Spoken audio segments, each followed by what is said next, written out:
Bueno, Adriana, queríamos empezar a que nos cuentes cómo ha evolucionado el tema de la inteligencia artificial dentro del Hospital Británico.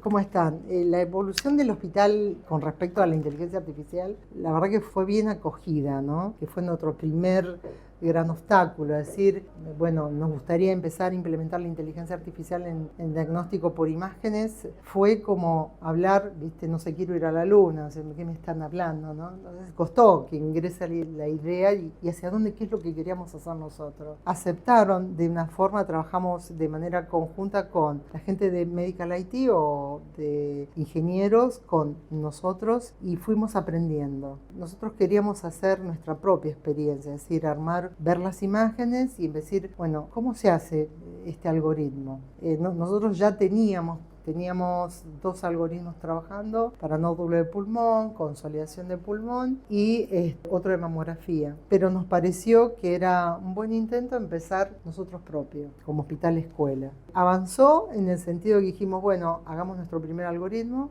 usamos uno comprado que nos ayudó y avanzamos en decir, bueno, creemos que esto va por más y ahora tenemos planteados muchos más, otros algoritmos que después lo voy contando. Pero ha avanzado. Todo el mundo quiere estar. Lo que es importante es que el médico sepa de qué estamos hablando, porque cuando uno es inteligencia artificial cuesta que entiendan entonces nosotros empezamos a hacer ateneos que fueron empezando a venir los otros servicios y dijeron, bueno, a ver qué es esto, y se dieron cuenta de qué estamos hablando, qué era lo que se necesitaba, y mucha gente joven se enganchó, muchos médicos. Los residentes de último año, que hoy son médicos de staff, ya están dentro del equipo, ya están armando los algoritmos y ellos empezaron de la nada. O sea, ver eso para mí me encantó, porque eran residentes del último año y hoy ya están en el plantel. O sea, bueno, vamos a hacer esto y ya decimos, bueno, la base de datos y empiezan a generarlos ellos y ya saben de qué estamos hablando. Qué genial eso. Y aparte ellos mejor que nadie saben qué es lo que necesitan. ¿Qué es lo que necesita? Pero para eso hubo una curva de aprendizaje. Primero, decirle al hospital queremos hacer esto, que sea bien aceptado. Segundo, armar algo de manera conjunta, demostrar que se puede. En ese camino los chicos van aprendiendo y ya ellos ya están inmersos, ¿no? Yo siempre digo que son trainer, ellos aprenden, después enseñan a los otros residentes y de a poco la idea está metida en la residencia, que es lo que vos tenés que apuntar, ¿no? ¿Cuáles son los principales desafíos que atravesaron? Un poco ya dijiste el tema de la aceptación. Los principales desafíos es poner en marcha porque vos lees, podés ver, juntar los datos, vos sabés los pacientes que tenés, cuáles son los que podés seleccionar, pero había, sobre todo en la parte de matemática, había como armar bases de todo, contratamos una matemática, los chicos de IT nos pusieron una matemática, la matemática empezó a su vez a enseñarnos a nosotros, ahí aprendimos. Hoy por hoy esa parte ya la tenemos incorporada en nuestro conocimiento, aprendimos mucho de María y después que aprendimos eso dijimos, eso fue nuestro primer obstáculo. Después es ver cómo poníamos el algoritmo trabajando en los equipos, ¿no? Ese fue el segundo obstáculo, es decir, cómo ahora yo lo uso, cómo lo hago y lo plasmo porque necesitas mucho de la gente de IT, o sea, cómo hago para que esto funcione. Nosotros somos médicos, ¿no? Eso fue nuestro gran punto de aprendizaje. Una vez que aprendimos la parte de la matemática y una serie de obstáculos de que nos mostraba el algoritmo, después decir cómo lo meto en el PACS o cómo lo meto en el resonador del tomógrafo para que a mí me ayude. Claro, porque yo lo puedo hacer, pero ahora cómo lo plasmo. Aprendimos y tuvimos ahí otro gran obstáculo y después aprendimos y ahora ya sabemos cómo hacerlo. Y ya lo están usando. Ya lo estamos usando, sí. Pero bueno, eso es lo que uno compra, ¿no? O sea, cuando uno compra, vos comprás el producto final listo para usar en la base, en el PACS. Acá todo ese camino lo tuvimos que hacer, sí. Claro, en vez de comprarlo, lo desarrollaron. Lo estuvimos desarrollando.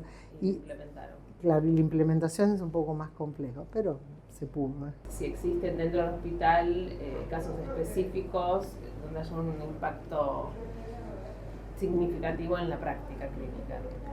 Sí, yo creo que sí. En la práctica clínica, si vos me decís cuál es el impacto significativo es que la idea permee la institución. que la idea se inserte en el lugar donde la gente que dirija entienda que es necesario, que no es una cosa que va a venir de moda y que se va a ir, se instaló, se queda. Lo primero es eso, el gran impacto es decir, bueno, la institución sumó que tiene un algoritmo de inteligencia artificial, que lo puede implementar mira, los chicos implementaron, a mí me pareció fantástico, crearon para plan de salud un algoritmo donde todos los pacientes que eran diabéticos o con un posible, empezaron a medir la glucemia para llamar a los pacientes, ¿no es cierto?, que eran diabéticos, para su próxima consulta. Es decir, que vengan aquellos pacientes que no venían a la consulta, es decir, bueno, acá llamarlo, que un algoritmo te genere que ese paciente no estaba viniendo, porque generalmente ese paciente, al no acudir, es un riesgo para el hospital y sobre todo para el prestador, tener un paciente que probablemente venga después descompensado. Entonces hicieron seguimiento en pacientes diabéticos con ese algoritmo. Yo dije, qué piola que estuvieron. O sea, trataron de prever las complicaciones de esos pacientes. Pero está perfecto. Después empezaron a pensar. A mí me encantó porque empezaron a pensar en qué puedo usarlo.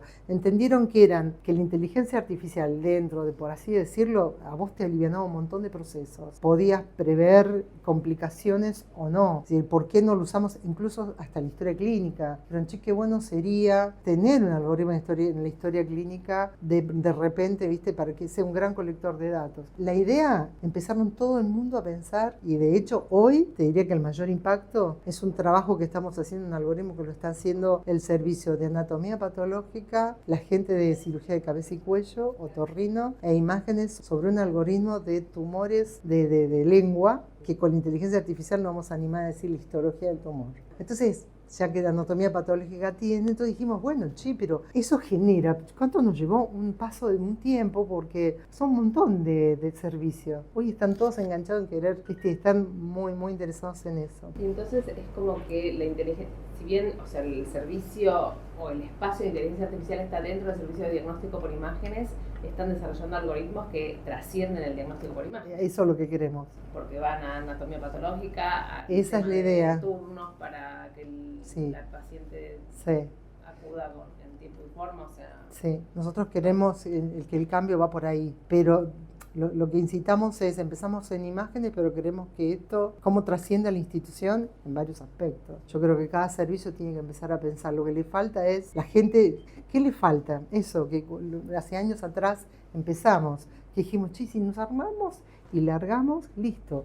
Y los residentes se empezaron a formar. Creemos que eso se tiene que replicar. Entonces ya van a tener sus residentes, gente joven que tenga ganas, ¿viste? La que tiene más tiempo, más abierto, entonces ya tiene su propio recolector de datos y el que le pueda armar. Sí, claro, ahí es donde yo creo que mayor impacto tiene el cambio, las ganas de hacer, las ganas de estar, el ver, de entender que vos lo podés usar para otras cosas. Después dice los aspectos que consideran clave al evaluar la eficacia y seguridad de una herramienta basada en inteligencia artificial.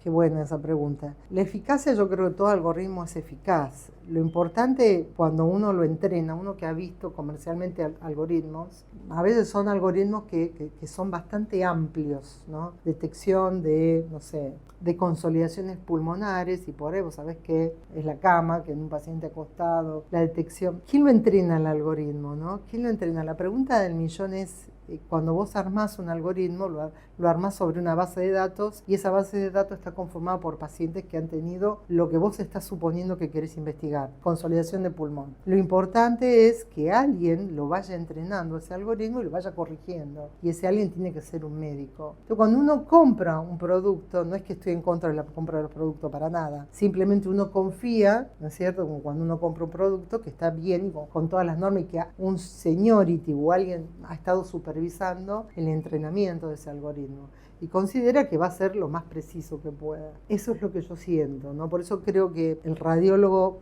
en este caso el radiólogo, tiene que estar porque vos, a medida que vos compres o armes un algoritmo, lo seguís entrenando. Le decís, a medida que vos lo seguís formando, él va cada vez más correcto, ¿no? Va mejorando. Y la validación. Lo vas validando. Si bien lo validás, ¿no? Con la muestra, ¿no? Con el Grand Trou, que es una muestra pequeña que vos separás, a la larga decís, listo, ya lo entrené, está perfecto, lo puedo usar. Y lo seguís entrenando, él se va retroalimentando a medida que se va perfeccionando. Por eso creo que esto es cuestión de tiempo. Los algoritmos que empezaron en algún tiempo cada vez van tomando. El nuestro antes se equivocaba, ahora está impecable. Pero eso llevó un tiempo que él también estuvo aprendiendo. Bueno, antes dijiste como que tenían 3 algoritmos, o sea, el de tórax, que es el... Sí, el de tórax es el nódulo de pulmón, consolidación de pulmón. Eso fue el primero. Sí. Y ahora están desarrollando otros más. Ahora estamos desarrollando uno que es sobre este es el multicéntrico, el multiservicio, por así decirlo, con el de cirugía. Ese es uno. El segundo es el de hepatocarcinoma. Así que el de hepatocarcinoma, vieron que yo pienso que yo quiero crear estos 2 algoritmos, que son 2 patologías que agarran a la Argentina de pleno. ¿Por qué? Porque yo veo que hay mucho paciente de trasplante hepático que viene muy pasado. Y creo que llega un diagnóstico tardío. Si pudiéramos crear un algoritmo que ayude a un radiólogo a primero segmentar, es decir, cuál de todos estos nódulos es el sospechoso. Ese es el primer algoritmo que estamos creando. Le estamos entrenando un algoritmo que diga, de todos estos nódulos, este es el maligno. Y después en una segunda etapa que nos diga qué LIRAT es. Ese es uno de los algoritmos que ya está y lo está haciendo la Fellow de abdomen, con el doctor Michelini, con la Fellow de inteligencia artificial. Y el segundo es, si bien nosotros tenemos uno que detecta nódulo, que me dé un poquito más, eso lo vamos a hacer con radiómica, porque nosotros estamos haciendo un screening de cáncer de pulmón en aquellos pacientes que son fumadores, como la mamografía. Entonces todo aquellos pacientes que esté dentro de una base de datos, es decir, fume una cantidad de paquetes de cigarrillos por día o por tiempo, o que sea un portador de este dato, bueno, se sumó una campaña, ¿no? Empezamos con Poder Judicial, ahora está Plan de Salud, entonces tenemos un montón de patología para poder analizar, y múltiples nódulos, sumado a la base de datos propia. Entonces dijimos, bueno, queremos un algoritmo que en base a los datos de esta campaña, es decir, a ver, yo le digo al algoritmo, queremos un nódulo y me diga la probabilidad, porque fuma tanto tiempo, pueda tener la probabilidad que ese nódulo sea maligno. Si no tan solo detectarlo, sino yo le puedo decir al algoritmo, bueno, mira, todo nódulo que supere tal diámetro, que tenga esta forma es sospechoso. Pero dijimos, vamos un poquito más, veamos con datos clínicos, cuánto fuma, cuánto tiempo, a ver si me da la probabilidad de que ese nódulo que acabo de encontrar pueda virar en algún momento a ser maligno. O lo sigo controlando, ¿se entiende? Eso es lo que los dos que estamos, ambos están basados en la gran cantidad de patologías que se encuentran en la Argentina, ¿no? Hay muchas. Volviendo a la pregunta de la eficacia, para ampliar un poco más, si crees que los radiólogos argentinos están preparados para integrar la inteligencia artificial en su práctica diaria. Ganas tienen, sí, ganas tienen. Yo creo que la gente joven tiene ganas y eso es muy bueno, ¿no? Los servicios deberían ir sumando. Para mí me pareció fantástico que la sociedad argentina haya puesto, ¿no? Entonces, porque te está diciendo, che, vamos, hay un área para que ustedes se formen, para que puedan acudir. Han hecho mucha actividad gratuita el año pasado para que la gente se vaya informando, ¿sí? De preguntar, de charlar, de interactuar. Y nosotros vimos que había un montón de radiólogos interesados. Creo que yo que estoy a cargo de los capítulos del azar, el que más integrante tiene es el de inteligencia artificial. Impresionante. Cuando organicé el CADI, las salas de inteligencia artificial estaban llenísimas. Los hands-on. Esas son cosas que te dicen sí que hay interés. Porque me acuerdo cuando organizamos el año pasado el CADI, dijimos, che, no, mirá, ¿qué espacio le damos? ¿Qué aula le otorgamos a la inteligencia artificial? Entonces miramos la estadística del año 2023 y había un montón. Dijimos, che, es un montón. Bueno, le damos un aula más o menos igual, llenaron, ¿eh? O sea que eso creo que te dice a vos que hay un interés. Sí. Bueno, y en cuanto a lo que el hospital británico está brindando a los médicos como para formarse en inteligencia artificial, ¿qué nos puedes decir? Ya digo, una vez que entró la idea que es importante, yo lo cuento porque es importante no largarse a hacer esto solo. Si uno quiere hacer esto y está inmerso en un hospital de este tipo o algo similar, necesitas sentarte a hablar o con docencia, que es lo principal, y con las direcciones, que, ¿viste? Es algo que vos tenés que hacer. Decir, che, yo propongo esto, y no hacerlo, ¿viste? Después contar cuál es tu proyecto, hacia dónde, qué le da a la institución hacer esto, qué le da al paciente hacer esto. Vos sabés que esto no lo vas a cobrar, que vas a usar pacientes, que vas a usar médicos, pero que esto no va a tener un rendimiento económico. La institución eso lo tiene que entender. Pero que también, siendo hospitales que son de punto de tecnología, no podés no tenerlo. Entonces dijimos, bueno, ¿cómo hacemos para tener esa persona que es el residente que yo les conté recién, el que se siente y que arma la base de datos? Porque si en la base de datos que me diga, mostrame todos los pacientes con hepatocarcinoma o cirrosis y empecemos a segmentarlo, porque alguien tiene que... Toda esa mano de obra, vos la necesitas que se va entrenando. Es gente que vos estás sacando de informe, de producción. Eso también lo tiene que entender. Por eso te digo que tiene que ser algo que te entienda, y quien te tiene que entender es docencia. Nosotros pensamos en armar esto, o sea, en armar el fellow de inteligencia artificial, porque pensábamos que la primera fellow, que está chocha, con los médicos que se formaron, arman un equipo, tienen los ateneos los lunes de 1 hora, y ellos son los que están armando. Fíjate, nosotros ya dijimos, nosotros queremos el algoritmo de hepatocarcinoma, el algoritmo de pulmón, y ellos están armando las pequeñas abejas dentro de la colmena. Sin ellos no podés armar nada. Y después cuando ya está creado, vos los ves, ellos lo disfrutan, lo disfrutan. No sé si me fui por la tangente, no sé si te contesté bien. Concretamente ustedes formaron este fellow de inteligencia artificial. Sí, nosotros primero vimos este caminito fue así. Armamos este primer algoritmo, después dijimos, che, armemos Ateneo, empezamos los Ateneos, vimos que había un gran interés, y después le dije a Ariel, vamos a armar el fellow. Yo me baso y me descanso mucho en el doctor Michelini, que es un genio para mí. Entonces dije, ¿qué te parece si armamos un fellow? Lo presentamos a docencia. Cuando lo presentamos a docencia, nos llamaron, porque no llaman. No entendemos para qué lo quieren, qué es lo que supone. Y entonces contamos esta idea, más o menos, dijimos, si nosotros como hospital escuela no tenemos incluido esto, nosotros pensamos formar un radiólogo para que después ese vaya por servicio. Ahí contesto tu pregunta. Cada servicio tiene que tener en qué puedo crecer. La idea es que estos algoritmos trabajen para hacernos o nos simplifiquen la vida, para que vean pronósticos de pacientes. Yo creo que el futuro todavía no lo estamos dimensionando. No está muy claro, no está muy claro, pero sí. Bueno, buenísimo. A ver si queda alguna otra. Bueno, el tema en cuanto a las medidas regulatorias. Sí.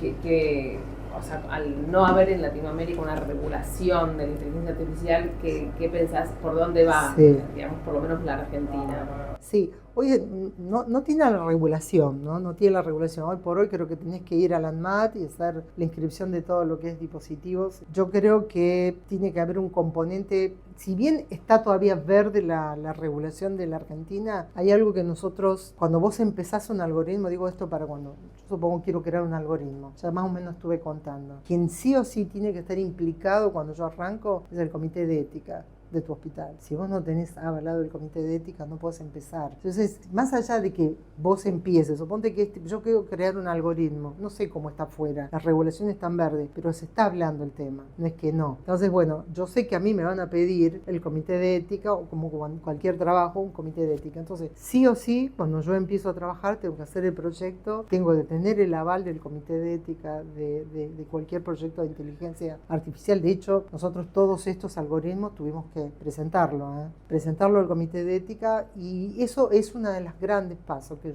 me parece que es como la clave. Después el ANMAT te puede pedir otra serie de papeles, pero casi todas yo tengo una médica, es una abogada amiga mía, Marisa Belíñigo Petralanda, que está en la parte de ética de la UCA, que está con todo lo que es regulación de inteligencia artificial. Hablamos bastante y tiene mucho de ética, mucho agarrado de la ética, porque tenés la inteligencia artificial, creo que tiene que ser igual para todos, tiene que llegar a todo el mundo.